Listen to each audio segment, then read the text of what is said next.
Now, if you remember when we opened this one, we found that one of these pickups is missing a cap and had been soldered on. Phil, I know you did that. In case you're watching, it's a good job because the cap was missing.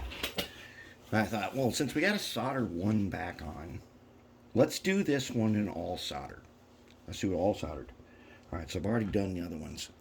And so what we're going to do now is I am going to, this is the final one. And now, wait, before we do that, we got to look again. Remember frustrations? Well, here's a frustration right here. I marked this one with my scribing pencil as FR. So when I put it on, it sure enough, it only fits correctly on one truck. Only fits one way. And then there's only one left side that also fits only one way. And the back ones over there, you see how I got the wires coming up from back? And on this one over here, they're going to come up from the front. I did every possible arrangement of these things I could get, and I determined that they only went one way, which not exactly sure what to make of that, other than we're seeing different production runs of all these locomotives, I think. And it may be that one line is doing just like a front truck, and another production line is doing just a rear truck. And I don't know why that is. I'm sure there's a reason for it.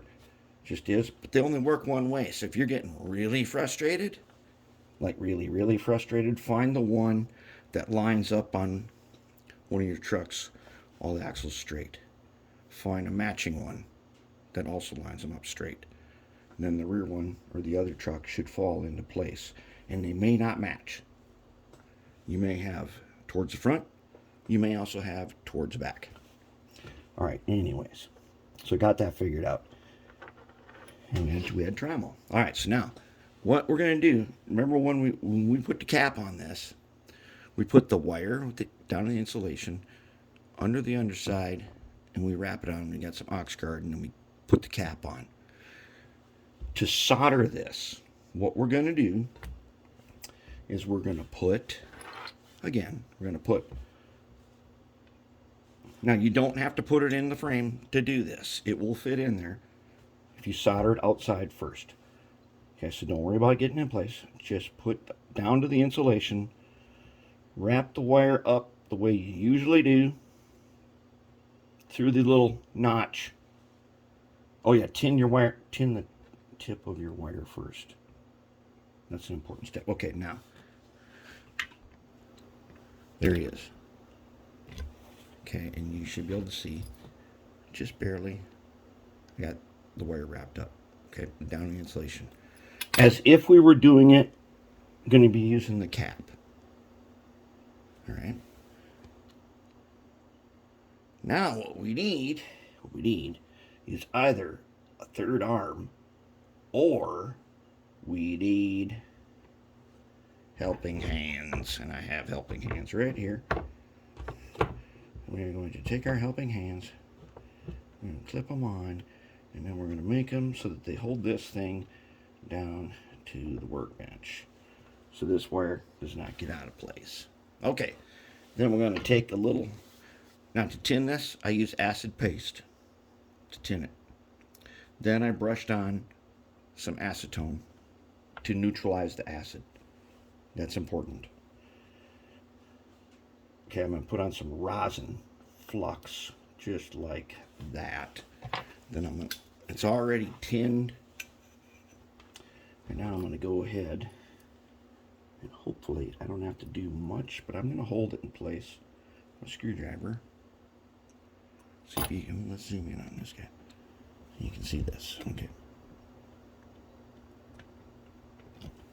Okay, now I'm going to take just how I just want to hold it steadier like that, and then I want to touch this guy everybody's tinned already just like that, and he's good. Okay, now that he's locked down and we got a nice solder joint there, I'm going to take my acetone and clean him.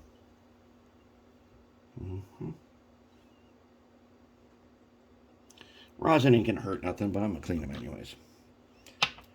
Alright, now that I got him, and it is like it was with the cap, except this time soldered, there are some caps left. One of them doesn't get a cap because there was only 3. I'm gonna cap them. You don't need, I'm putting the cap back on because we don't need leftover parts. Okay, I'm gonna cap them. And what do you know? The cap had enough grease.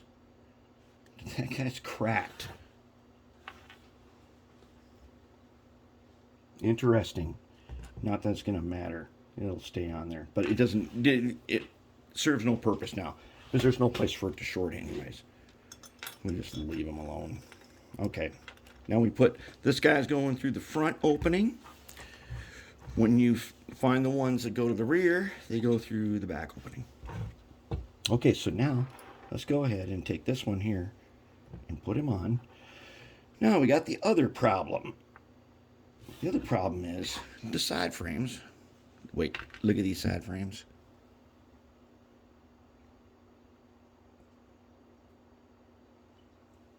They're not terrible.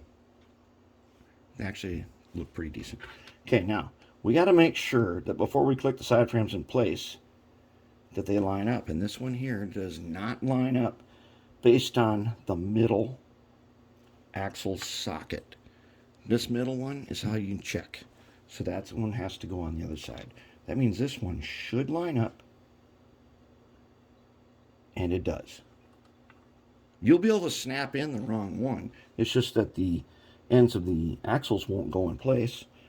And it won't work. There. Now, let's go ahead and put the other one on.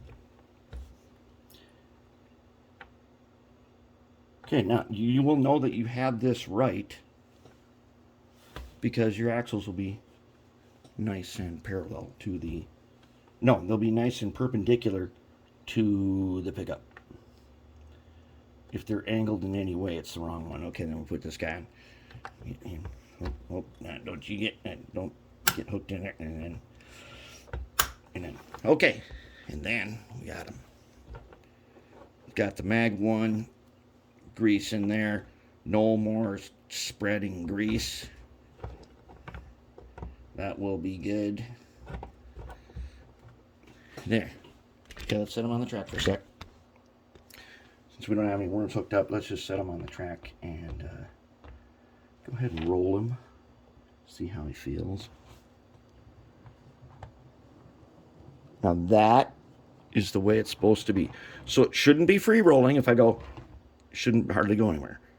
But when you roll it without putting weight on it even, it's going to feel smooth.